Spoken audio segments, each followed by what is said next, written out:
हरिओम प्रिय दर्शकों, यदि आपकी सिंह राशि या सिंह लग्न है तो ये वीडियो आपके लिए है। और इस वीडियो में हम जानने वाले हैं कि रास्ता एक ही है पर यहाँ पर मंजिलें दो हैं। क्यों ऐसा है, इसके पीछे क्या स्थिति है, क्या कारण है। 30 अप्रैल से अब बुध एक अपना विशेष परिवर्तन कर रहे हैं। 30 अप्रैल को बुध अब उस राशि पर जाएंगे जहां पर स्थिति ये बनने वाली है कि बुध के कुछ ऐसे प्रभाव होंगे जहां से बेनिफिट हो सकता है, कुछ ऐसे प्रभाव होंगे जहां पर सावधानी रखने की आवश्यकता हो। क्योंकि बुध अब जब मेष राशि पर गोचर करना शुरू करेंगे 30 अप्रैल से लेके 15 मई तक, फिर 15 मई को अपना पुनः से गोचर बदलेंगे और वृषभ राशि पर गोचर करेंगे। मेष राशि पर गोचर करना बुध का ये थोड़ा सा कुछ कारणों की वजह से श्रेष्ठ फल देने वाले नहीं माने जाते, परंतु यहाँ पर अच्छी बात ये होने जा रही है कि ये मीन राशि से बाहर होके और मेष में चले जाएंगे, मीन राशि को छोड़ देंगे। क्योंकि मीन राशि पर बुध के ज्यादातर बुरे प्रभाव माने जाते हैं, क्योंकि बहुत सारी स्थितियों पर डिपेंड नहीं करता क्या वैसा, परंतु ज्यादातर मीन राशि में उतने श्रेष्ठ प्रभाव नहीं माने जाते। तो मेष राशि पर जब बुध गोचर करेंगे तो ये अच्छी बात है कि मीन से निकल गए।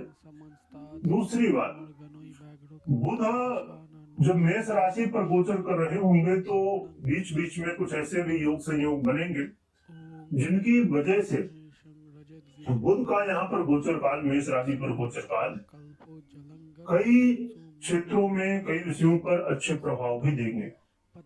इसीलिए मैंने कहा कि रास्ता एक ही है, यही बुध ही है और मेष राशि ही है, परंतु कई स्थितियों की वजह से यहाँ पर जो प्रभाव है वो दो तरह के हो जाएंगे, दो मंजिलें हो जाएंगी। रास्ता एक ही रहेगा, यानी बुध द्वारा ही प्रभाव मिलना है मुख्य रूप से। बुध का ये गोचर काल सिंह वालों के लिए ऐसा समय रहने वाला है जिसमें आप धर्म कर्म से जुड़ेंगे, पूजा पाठ से जुड़ेंगे, पूजा पाठ में मन लगेगा।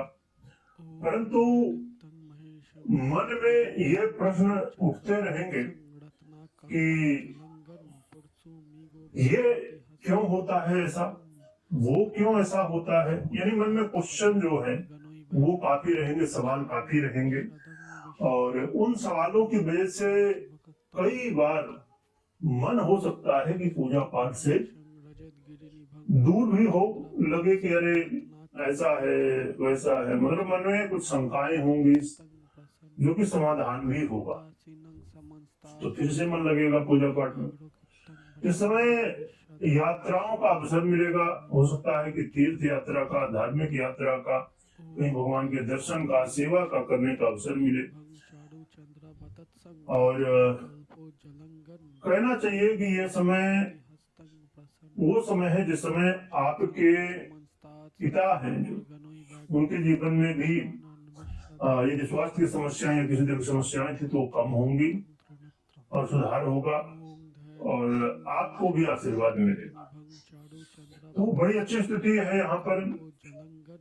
और ये जो समय है, इस समय आपको किसी इंटरव्यू या किसी भी तरह कैसे कोई हो सकता है कि आप स्पोर्ट्स से जुड़े हों, हो सकता है कि आप कोई डिजाइनिंग से जुड़े हों या और भी टेक्निकल फील्ड से जुड़े हुए हों, मीडिया, सोशल मीडिया से जुड़े हुए हों, या और भी ऐसे बहुत सारे क्षेत्र से वो डेटा से रिलेटेड काम हो, या बहुत सारी आजकल गुप्त ऐसी रिसर्च चल रही होती हैं, या बहुत सारे क्षेत्र हैं जहाँ पर कुछ ऐसे प्रोजेक्टों में काम हो रहा होता है जो कि आज भले ही आपको, जैसे पहले के समय में एआई को इतना ज्यादा महत्व नहीं दिया जा रहा था, परंतु अब एआई क्रांति चल रही है। तो इसी तरह कुछ ऐसी नई चीजों में भी आपका जो है मन लगेगा और इन क्षेत्रों में सफलताएं भी मिल सकती है। यहाँ पर विचारणीय बात यह है कि इस समय जो भी काम कर रहे हैं, जहां से जैसे भी, परंतु धन लाभ की स्थिति अधिक से अधिक मजबूत होगी। धन आगमन के रास्ते खुलेंगे, जिससे आपको भी अवसर मिलेंगे। तो बड़ी अच्छी स्थिति है यहाँ पर।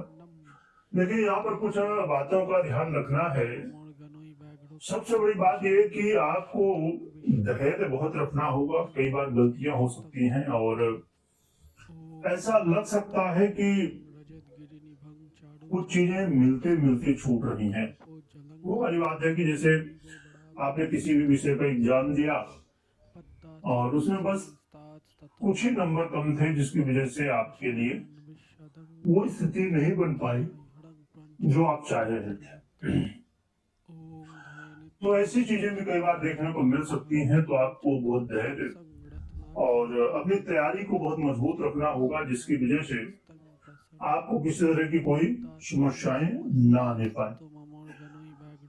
यह समय ऐसा समय है जिसमें आपको, यदि आपके कर्म बहुत अच्छे हैं, समय साथ दे रहा है, पर्सनल कुंडली भी साथ दे रही है, तो कुछ चीजें आपके फेवर में हो सकती है। तो ये कुछ प्रभाव यहाँ रहेंगे। दो तरह के प्रभाव हैं, कुछ अच्छे हैं तो कुछ सावधानियां भी हैं। काफी अच्छे प्रभाव भी हैं, जैसे हम समझाए। अब हम जान लेते हैं कि क्या उपाय करना चाहिए। देखिए, उपाय की बात करें तो उपाय के रूप में आप सबसे पहली बात है कि भगवान लक्ष्मी नारायण की आराधना करिए। इसके अलावा एक बहुत ही सरल और प्रभावी उपाय भी है, जो कि बुध यंत्र को आप स्थापित कर सकते हैं और फिर आराधना कर सकते हैं। तो ये उपाय करें। बाकी आपको कोई भी निर्णय लेना हो तो अपनी पर्सनल कुंडली विश्लेषण के बाद ही निर्णय लीजिए, मात्र गोचर के आधार पर। वीडियो देखने के लिए बहुत बहुत धन्यवाद।